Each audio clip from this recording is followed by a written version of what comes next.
어느 자그마한 어촌 마을에 배들이 고기잡이를 떠났습니다.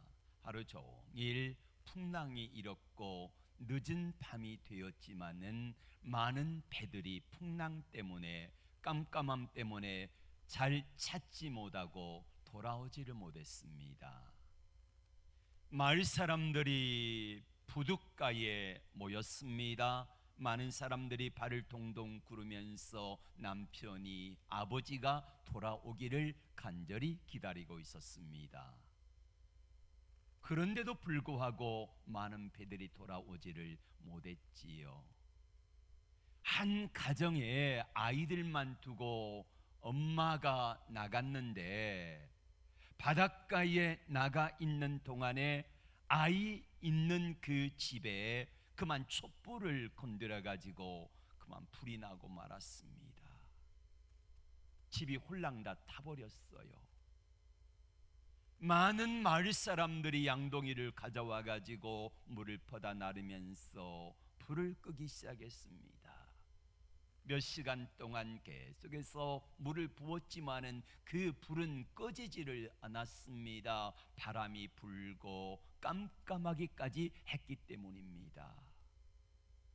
그렇게 해서 집이 홀랑 다 타버리고 다행히 인명피해는 없어서 그렇게 있는데 저만치 바닷가에서 사람들이 웅성거리는 소리가 들립니다. 배들이 돌아온 거지요. 물었습니다. 어떻게 된 겁니까? 한밤중에 깜깜한데 바람도 부는데 도저히 방향을 잡지 못하고 있는데 갑자기 환한 불길이 일어난 것을 보고 배들이 그걸 표적 삼아서 돌아왔다는 거예요. 여러분, 한 가정의 모든 것들이 홀딱 타버린 게 불행일까요? 어찌 보면은 그것으로 인하여 많은 배들이 살아서 돌아온 것 때문에 불행이 아닐 수도 있다는 생각을 우리는 해봅니다. 시편은 하나님을 찬양하는 사람들의 노래지요. 150편이 있습니다. 그 가운데서 비탄시, 그러니까 정말 삶이 고통스럽고 힘들어서 너무너무 고통스러워서 비탄하는 시, 애가로 눈물을 흘리면서 쓴 시, 이렇게 해서 야간 42편 정도가 150개 가운데 42개 정도가 애가와 비탄의 시입니다. 너무 삶이 힘들고 고통스럽고 아프고 절망적인 상황 가운데서 하나님 앞에 기도하고 찬양하며 하나님의 은혜를 구했던 시라는 것입니다. 이런 비탄시나 애가를 읽고 있으면 우리는 하나님 앞에 두 가지 질문을 합니다. 첫 번째는 왜 하나님은 이렇게 자기 백성들이 비탄에 빠지고 애가를 부르며 눈물을 흘리는데 하나님은 가만히 계시는가? 자기 백성들의 자녀들이 고통 가운데 울며 비탄에 빠져 있을 때에 하나님은 어디 계시는가? 하나님은 그 상황 속에서 뭘 하시는가?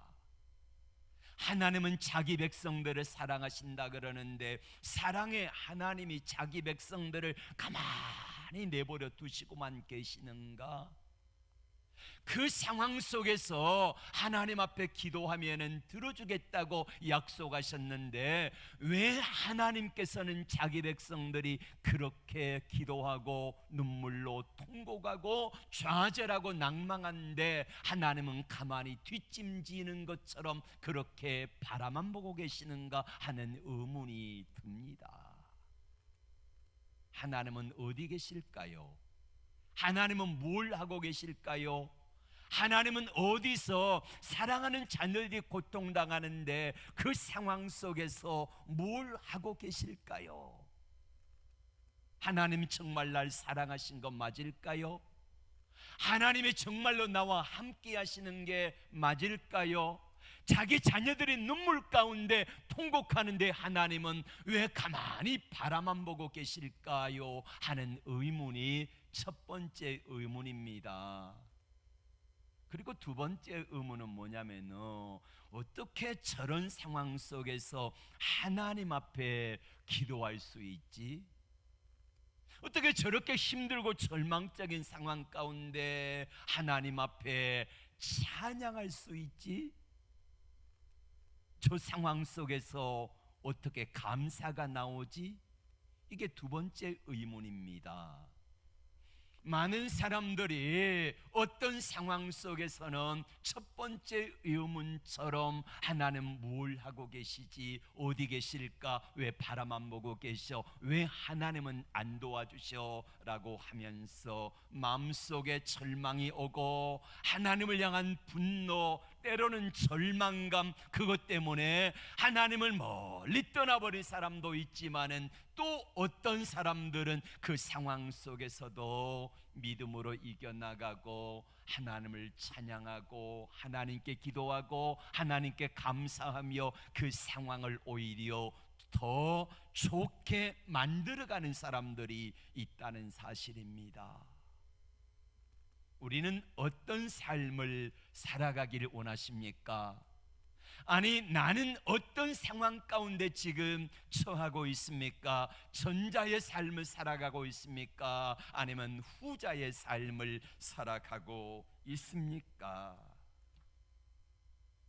왜 하나님은 내가 비탄에 빠져 울고 있는 것을 보고만 계시는가? 라고 따져 묻듯이 하나님 앞에 그렇게 하다가 믿음도 잃어버리고 은혜도 잃어버리고 하나님의 자녀됨의 신분을 망각하며 그렇게 사는 사람도 있지만은 대부분의 많은 사람들이 그렇게 가나, 그러나 그 가운데 몇 사람 하나님 앞에서 끝까지 믿음을 지키고 기도하고 찬양하고 감사하고 도저히 기도할 수 없는 상황 가운데 기도하고 도저히 찬양할 수 없는 상황 가운데 찬양하고 도저히 하나님 앞에 기도할 수 없는 상황 가운데 기도하면서 내게 주어진 삶의 형편과 어려움을 믿음으로 은혜로 기도로 뛰어넘는 그런 사람들도 성경에 나와 있다는 것입니다.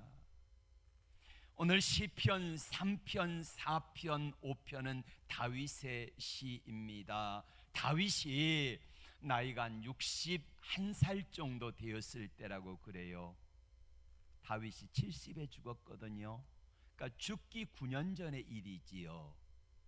아들이 여럿이 있었는데 그 가운데 세 번째 아들이 압살롬이거든요.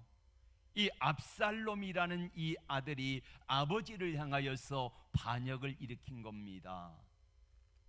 이 아들 압살롬의 외모가 대단히 출중했다고 그래요. 인물도 뛰어났을 뿐만 아니라 여러 가지 모습으로 지혜도 있었고 능력도 있는 그런 아들이었습니다. 그런데 그 아들이 살인을 한 거잖아요. 자기 첫 번째 배다른 형 암논을 죽인 겁니다.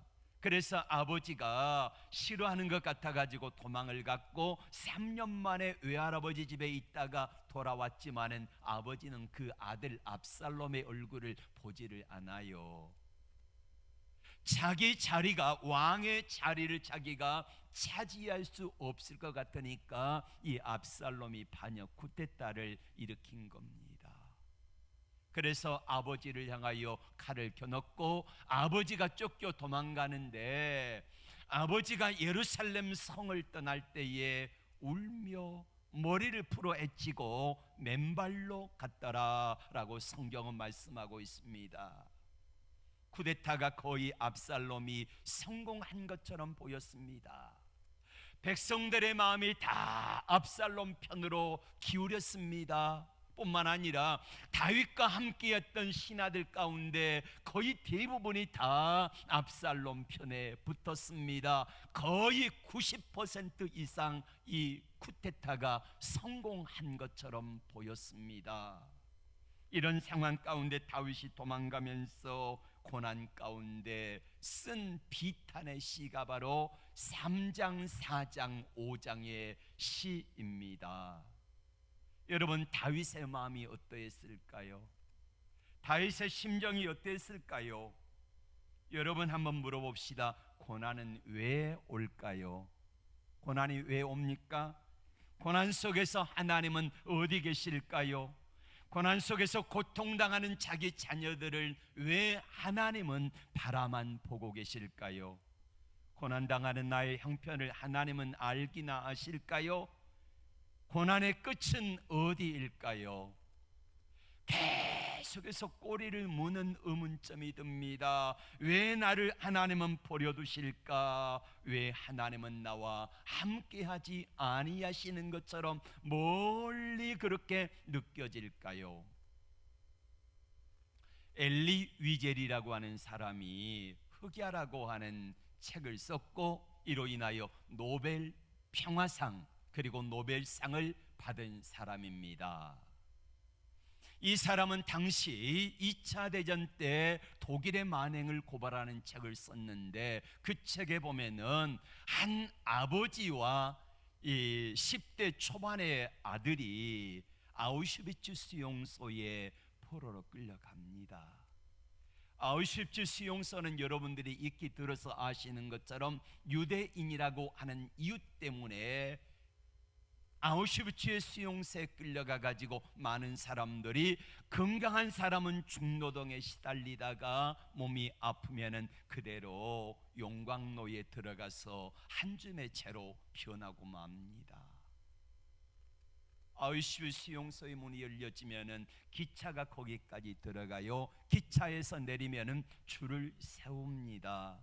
남자, 여자, 건강한 사람, 어린아이 이렇게 세우는데, 한쪽에는 일할 수 있는 사람, 건강한 사람을 세우고, 다른 한쪽 편에는 노약자, 부녀자들, 어린아이, 일할 수 없는 사람은 다른 편에 세워서, 건강한 사람은 숙소로 들어가지만은 그러지 못한 사람들은 이제 샤워실이라고 하는 가스실로 들어가게 됩니다. 옷을 다 벗기고 들어간 사람들에게 샤워기에서 물이 나오는 대신에 독가스가 나와가지고 거기 있는 사람들이 다 죽으면은 그 사람들을 거대한 굴뚝이 있는 용광로에다 넣고 사람들을 태워 죽이면은 거기서 나오는 기름을 가지고 비누를 만들어서 거기 있는 사람들을 위해서 쓰기도 하는 이런 비참한 삶을 살아가게 됩니다. 아버지와 어린 아들이 아우슈비츠 수용소에 들어가 가지고 삶을 겪는 모습을 적나라하게 보여주는데, 이 소년의 마음속에, 10대 초반의 이 소년의 눈 속에 보여지는 하나님은 어디 계신가 하는 의문을 가지고 바라보는 것입니다. 계속해서 열차들이 들어오고, 그렇게 해서 건강한 사람은 일터로 내무반으로 들어가지만은 대부분의 그렇지 못한 사람들은 거기에 용광로 속에 들어가 가지고 몇 장의 비누로 변해버리는 그런 처참한 환경을 바라보며 마음속에 의문을 가집니다. 하나님은 어디 계시는가? 하나님은 과연 살아계시는가? 자기와 자기 어머니와 아버지가 함께 고향에서 예수님을 믿었습니다. 하나님을 잘 믿었습니다. 하나님 앞에 믿음으로 살았습니다. 그런데 그 결과가 고작 아우슈비츠 수용소에 끌려와 가지고 능노동과 비참한 삶을 살아가는 모습을 바라보며 이 소년의 마음속에 하나님에 대한 의심이 들기 시작했습니다. 어느 날 자기 또래의 아이가 무슨 이유 때문인지 모르지만은 교수형에 처해졌습니다. 많은 사람들이 연병장에 서가지고 교수형 당하는 그 소년의 모습을 보고 있습니다. 그때에 앞줄에 선 어떤 사람들이 이렇게 탄식하듯이 외쳤습니다. 하나님은 어디 계시는가? 하나님은 자기 백성이 고통당하는데 왜 가만히 보고만 계시는가? 하나님은 도대체 뭘 하고 계신단 말인가? 라고 앞에서 사람들이 수군대는 소리를 들었습니다. 그때 이 어린 소년의 마음속에 자기도 모르게 이런 말이 튀어나왔습니다. 하나님이 어디 계시냐고? 하나님이 어디 계시냐고? 하나님은 저 아이와 함께 교수대에 매달려 있어 라는 그런 이야기를 자기도 모르게 토해냅니다. 무슨 말입니까? 교수대에 매달려서 아무것도 할 수 없는 무능한 하나님이라는 말이에요. 저 어린아이 하나도 구출해내지 못하는 그런 무능한 하나님, 능력 없는 하나님, 아무것도 할 수 없는 그런 하나님이라는 이 고백을 이 소년의 마음속에서 하게 된 겁니다. 여러분, 하나님은 교수대에 매달려서 아무것도 하실 수 없는 무능한 하나님일까요? 하나님은 아무것도 할 수 없는 그런 하나님일까요? 우리는 성경에서 하나님이 어떤 분인가를 보게 됩니다. 오늘 다윗 이야기지요. 다윗과 함께 하셨던 하나님은 어떤 하나님일까요? 교수대에 매달려 가지고 손발이 묶이고 목이 매달려서 아무것도 할 수 없는 그런 무능한 하나님으로 우리와 함께 하실까요? 다윗이 믿었던 하나님은 어떤 하나님입니까? 다니엘이 믿었던 하나님은 어떤 하나님입니까? 다니엘의 친구들의 하나님은 어떤 하나님으로 역사하셨습니까? 아직도 교수대에 매달려 계십니까? 아무것도 할 수 없는 무능한 하나님이십니까? 아무것도 할 수 없어서 손발이 꽁꽁 묶인 채 그렇게 세상 사람들에게 조롱당하고, 그렇게 하나님은 아무것도 할 수 없는 그런 하나님입니까?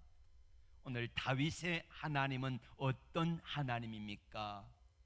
우리가 보는 다윗의 하나님은 어떤 하나님으로 나타납니까?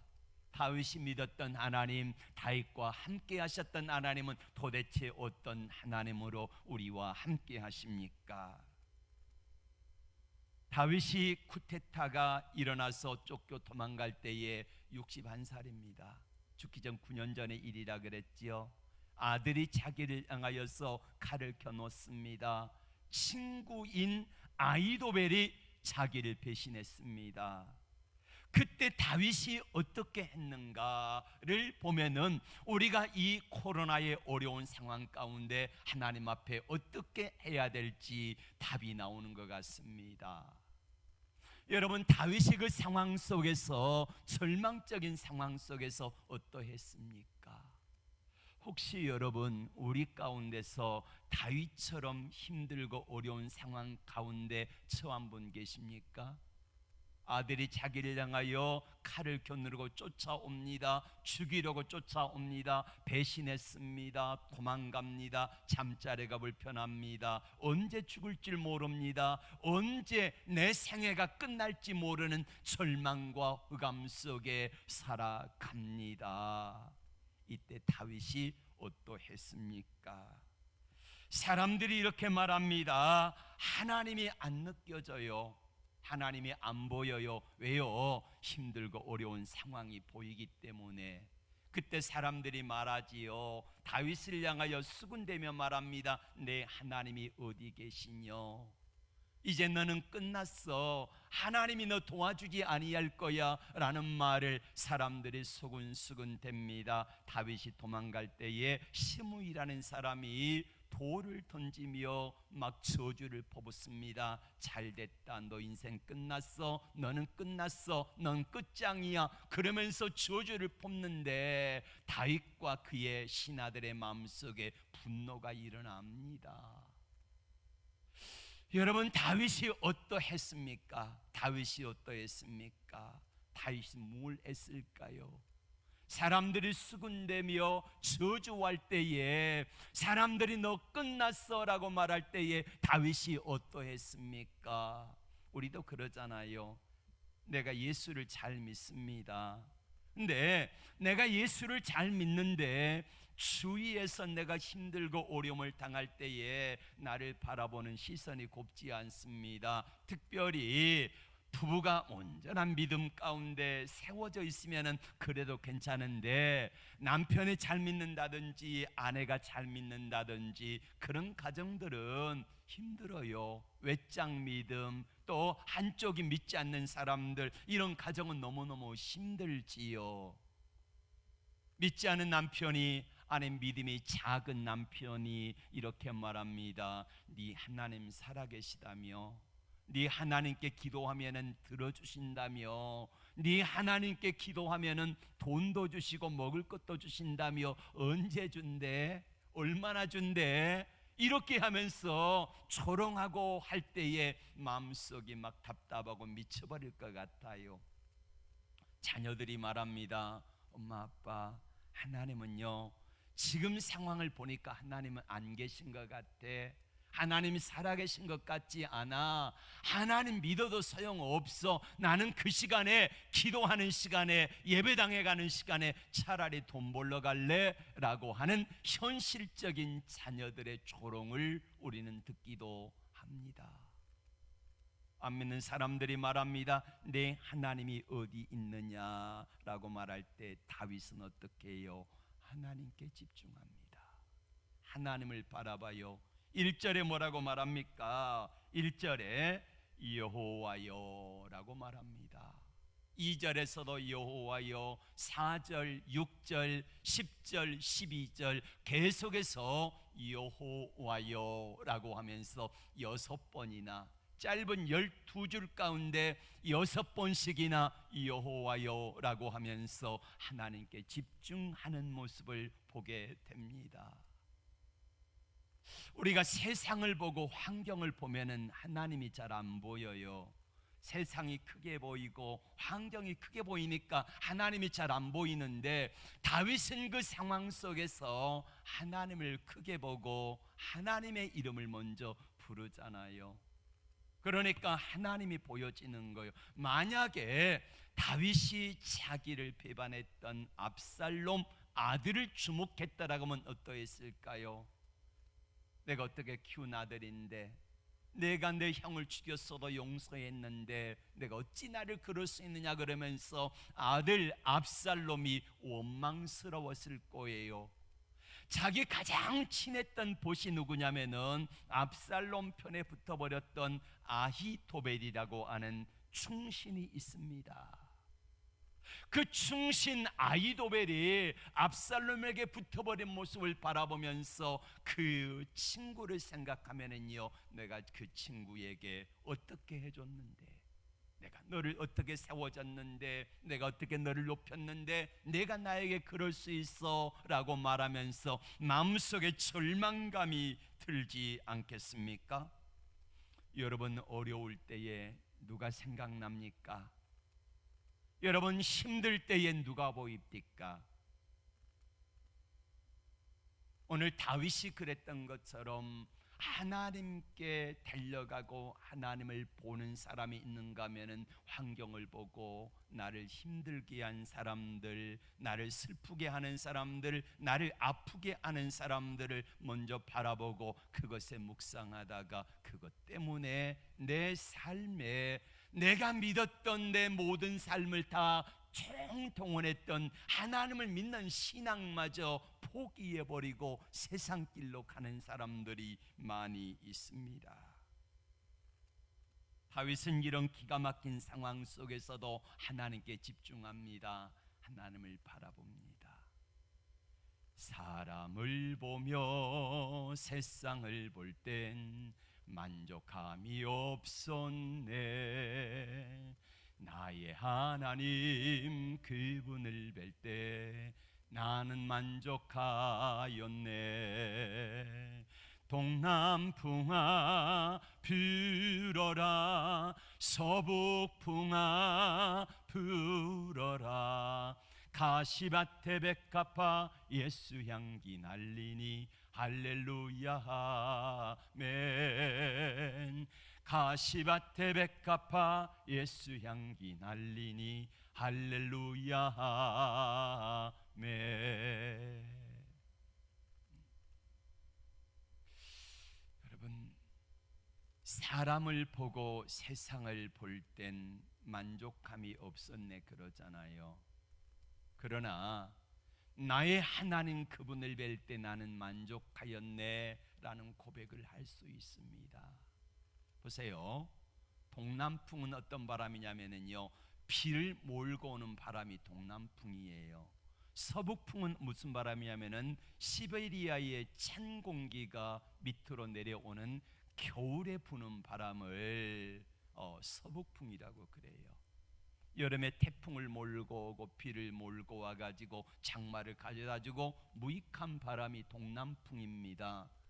북풍이 내려와서 사정없이 우리를 시리게 만들고 힘들게 합니다. 자, 동남풍이 불어도 서북풍이 불어서 가시밭에 백합화가 피어 있는데 그 백합화의 꽃잎 얼굴을 사정없이 흔드니까 동남풍이 불어서 비가 젖고 서북풍이 불어서 밑으로 처지고 이러면서 가시에 백합화의 얼굴이 찢깁니다.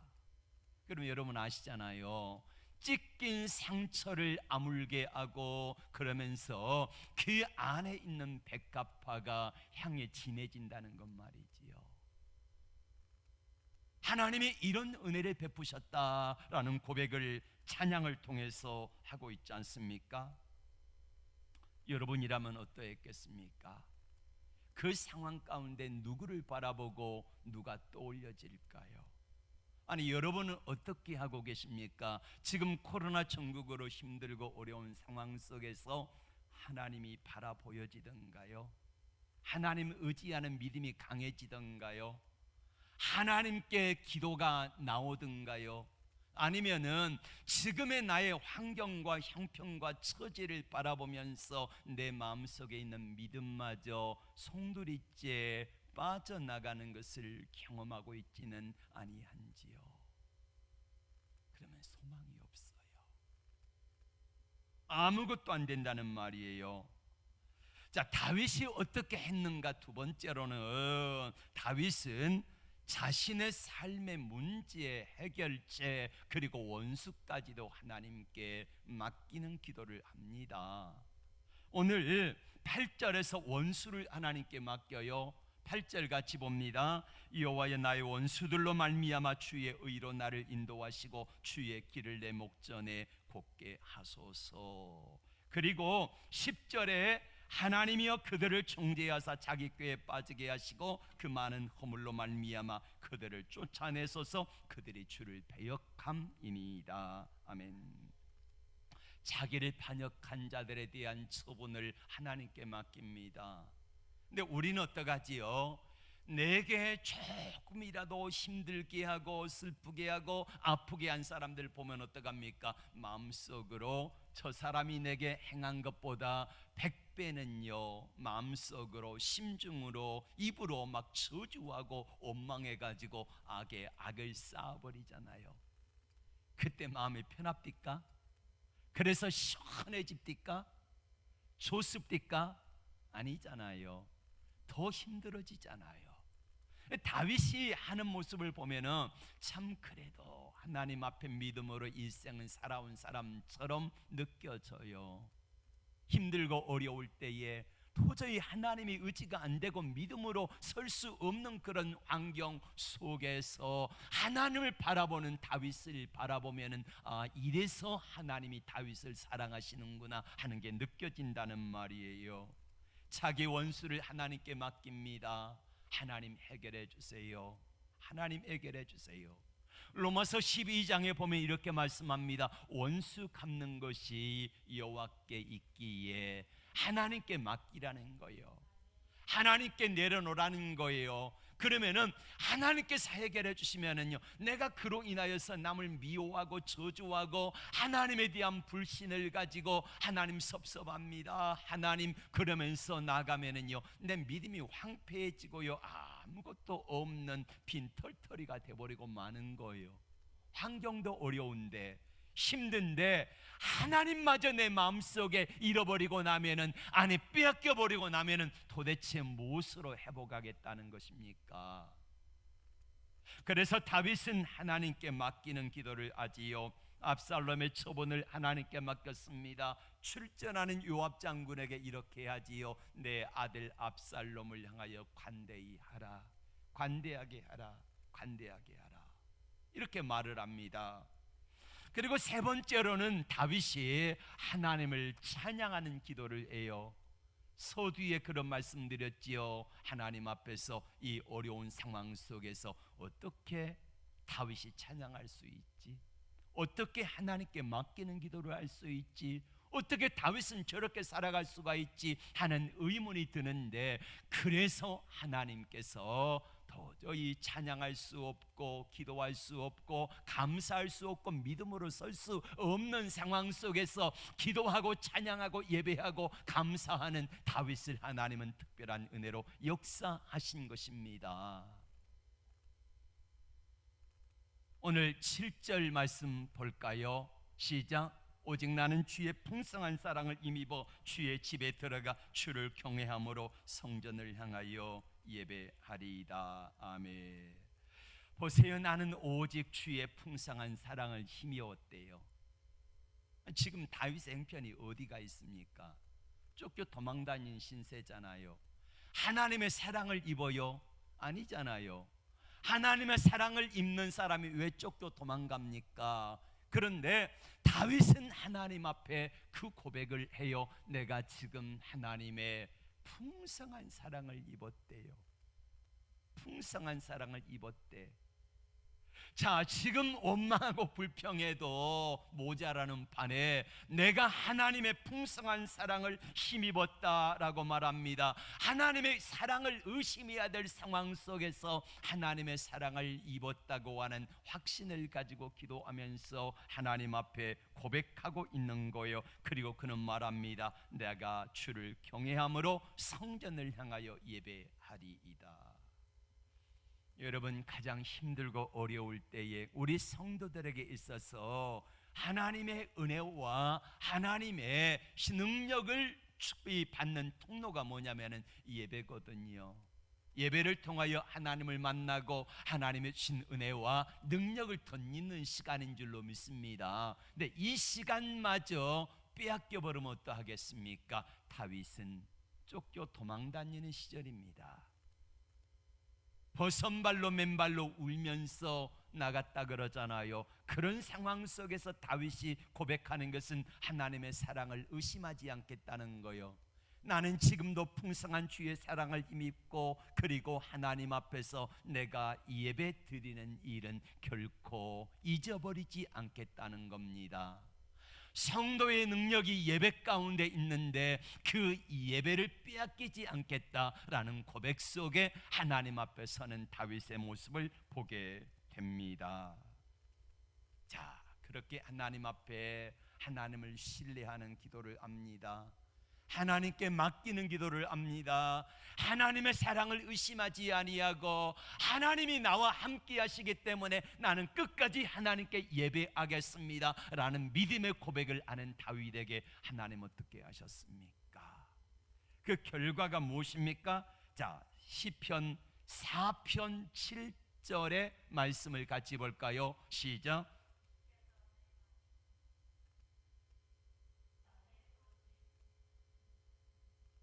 아멘. 주께서 내 마음에 두신 기쁨은 하나님이 이 어렵고 절망과 어두운 상황 속에서 기도했더니 주님께서 내게 주신 기쁨은 곡식과 새 포도주를, 새 곡식을 가지고 음식을 해 먹고 새 포도주를 마시는 즐거움이 있는데 그 즐거움에 비할 바가 아니라는 거예요. 이 은혜를 하나님이 주셨다라고 고백하고 있고요. 두 번째로는 4편 8절에서 내가 평안히 눕고 자기도 아리니 나를 안전히 거하게 하신 이는 오직 여호와시니이다. 할렐루야. 내가 평안히 자기도 눕기도 하겠다라는 고백을 하고 있습니다. 여러분, 힘들고 어려울 때에 가장 먼저 오는 게 뭡니까? 잠이 안 오잖아요. 걱정 때문에 잠이 안 하고, 먹는 것도요 먹고 싶지 않고. 그런데 하나님께 다 내려놓고 맡기고 하나님을 바라보았더니 하나님께서 평안한 잠을 자게 하시는데, 그 전쟁터에서도요 평안한 단잠을 자게 하세요. 그 결과 하나님께서는 그의 믿음의 고백대로, 그의 기도대로 다윗은 이제 전쟁터에서 승리하고 돌아가게 됩니다. 하나님께서 사람들을 붙이시는데 기가 막힌 방법을 통하여 역사하시고 일하세요. 아까 다윗의 친구였던 압살롬 편에 붙었던 사람이 누구냐면은 아히도벨이라고 말했지요. 이 아히도벨은 다윗의 친구예요. 오랜 보십니다. 그러니까 시편의 여러 군데에서 내 보시 나를 향하여 칼을 들고 나를 참소하고 모함했나이다 라는 고백을 하고 있잖아요. 근데 이 아히도벨이 왜 다윗하고 원수가 치냐면은, 아히도벨의 외손녀가 누구냐면은 지금 다윗의 아내 돼가지고 살고 있는 밧세바예요. 밧세바. 그러니까 자기 외손녀 딸을 다윗이 건드렸고 외손녀 사위를 비참하게 죽였잖아요. 그러니까 아히도벨이 분을 품고 있다가 결국엔 압살롬 편에 붙어버린 겁니다.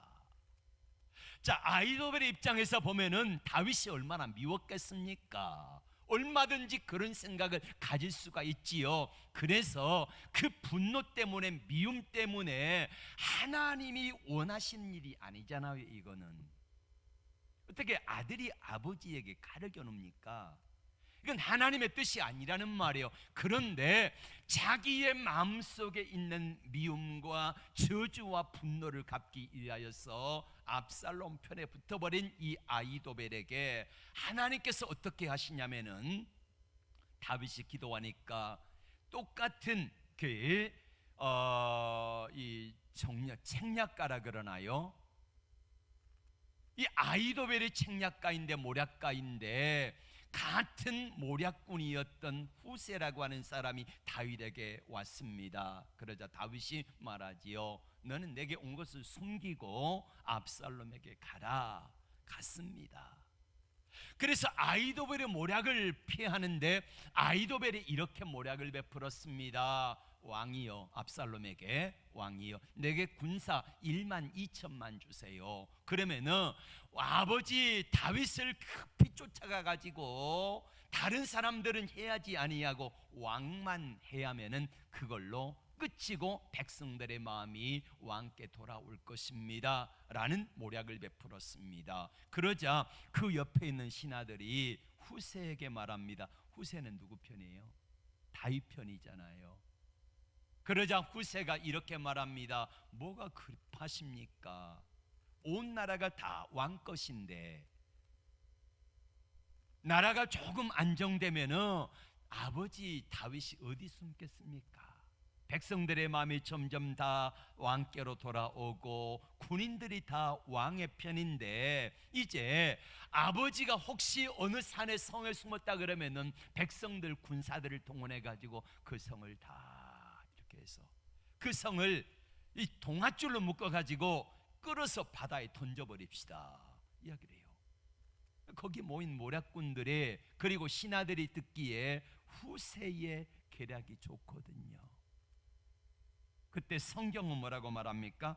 사무엘하 17장 14절 말씀을 같이 볼까요? 압살롬과 온 이스라엘 사람들이 이르되 아렉 사람 후세의 계략은 아히도벨의 계략보다 낫다 하니 이는 압살롬에게 화를 내리려 하사 아히도벨의 좋은 계략을 물리치리라고 명령하셨음이니라. 아멘. 그래서 아히도벨의 모략보다 후세 모략이 낫다, 이게 채택이 된 거예요. 그래서 후세가 급하게 다윗 왕에게 전가를 넣지요. 빨리 도망가세요. 결국엔 어떻게 됩니까? 아히도벨은 자기 모략이 통하지 않는 것을 보고 나귀를 꾸려가지고 압살롬을 떠납니다. 고향으로 돌아갑니다. 그리고 목매어 자살하고 맙니다. 반역자의 최후지요. 아들 압살롬은 어떻게 됩니까? 압살롬이 노새를 타고 가다가 상수리 나무 아래를 지나는데 이 압살롬의 머리카락이, 쪽진 머리카락이 상수리 나무 가지에 걸려가지고 이 나귀가 빠져나가니까 대롱대롱 매달려 있으니까 요압 장군이 가가지고 창으로 찔러서 죽이니까 전쟁은 끝나버린 거예요. 몇 개월 동안의 전쟁이 끝나고 다윗은 다시 왕궁으로 돌아옵니다. 여러분, 아까 엘리에젤의 흑야라는 책을 소개를 했지요. 거기서 한 소년의 이야기가 계속해서 반복되어집니다. 어느 날 자기가 이제 몸이 아픈데 그 아프니까 아픈 사람들, 약한 사람들을 용광로에다가 집어넣는 거예요. 앞에서 감독관이 보고 있다가 오른쪽 그러면은요 사는 거예요. 왼쪽 그러면은요 용광로에 들어가 죽는 겁니다. 근데 자기 앞에 이제 50보, 40보, 30보, 그 다음에 5보 앞에 가는데 점점 자신이 없어요. 하나님 앞에 기도합니다. 하나님 어디 계시는가? 저 교수대에 매달려 무능한 하나님, 아무것도 할 수 없는 하나님이라고 하나님을 저주했잖아요. 원망했잖아요. 안 믿었잖아요. 그런데 절망적인 순간에 자기 앞에 죽음이 다가오니까 어릴 때 믿었던 하나님, 의지했던 하나님이 생각나고요. 거기서 이 아이는 하나님께 기도합니다. 하나님 살려주세요. 그때 앞에 있는 감독관이 이렇게 말합니다. 오른쪽으로 가라는 거. 산 거예요. 해방되기까지 수많은 고비고비 가운데서 이 어린 청소년이 하나님은 저 교수대에 저 내 친구 또래의 어린 아이와 함께 매달려 아무것도 못하는 무능한 하나님으로 매달려 있어 라고 했던 그 하나님의 실체를 점점 시간이 갈수록 어려운 문제 앞에서 조금씩 기도하며 의지하는 가운데 이 사람의 믿음이 회복되는 과정, 그리고 마침내 2차 대전이 끝나고 나서 해방되어 아우슈비츠 수용소에서 자기 아버지는 돌아가셨지만은 자기는 살아나오는 그 감격을 맛보는 모습으로 이 책은 끝납니다. 여러분, 코로나의 힘들고 어려움 가운데서 우리는 많이들 아파합니다. 슬퍼합니다. 하나님을 향한 질문이 많지요. 하나님 나 사랑합니까? 하나님 어디 계세요? 내가 기도할 때 하나님은 어디 계십니까? 하나님은 정말 나와 함께 하시는 것 맞습니까? 하나님 나를 도와주시는 것 맞습니까? 하나님은 도대체 뭘 하고 계십니까? 라는 의문 속에서도 또 다른 하나님 앞에 그 상황 속에서 어떻게 저 사람은 기도할 수 있지? 어떻게 저 사람이 그 상황 속에 믿음을 가질 수 있지? 어떻게 저 상황 속에서 하나님을 찬양할 수 있지? 이런 상황으로 믿음으로 기도하고 찬양하며 나가는 수많은 사람들이 그랬던 것처럼 그런 믿음으로 나가는 사람들을 여전히 하나님께서는 사랑하시고 함께 하십니다. 그리고 살아계신 하나님, 전능하신 하나님, 능력의 하나님으로 만나 주시는 줄로 믿습니다. 고난 중에 기도했던 다윗에게 하나님이 회복의 은혜를 베풀어 주셨잖아요. 이제 말씀을 맺습니다. 참 힘들지요. 코로나 때문에 힘들고 믿음으로 이겨나가기가 쉽지 않습니다.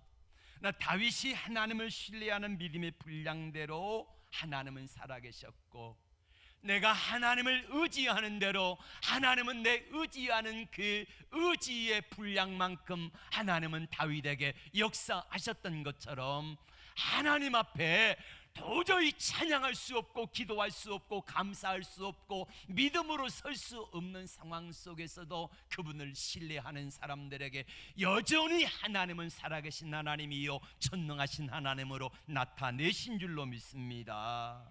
오늘 코로나로 힘들고 어려운 상황 속에서 앞길이 잘 보이지 않는 아픈 상황 속에서 주님을 신뢰하는 사람들에게 하나님은 여전히 살아계십니다.